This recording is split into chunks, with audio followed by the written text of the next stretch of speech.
We want to win all the games. For me, most important, it's not Gokolam game. It's tomorrow game, because it's the next game.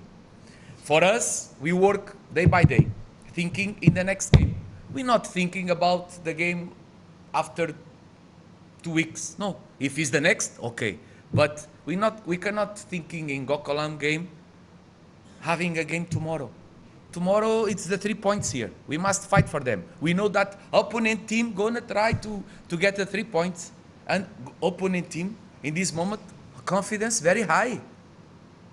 They are only this team not lose, not just win the 2 games last. Nobody team in Indian League make this, and also they draw the 2 other games.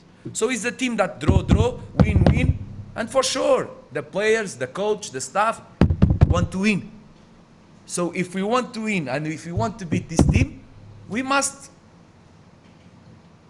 want to win more than them, especially without ball.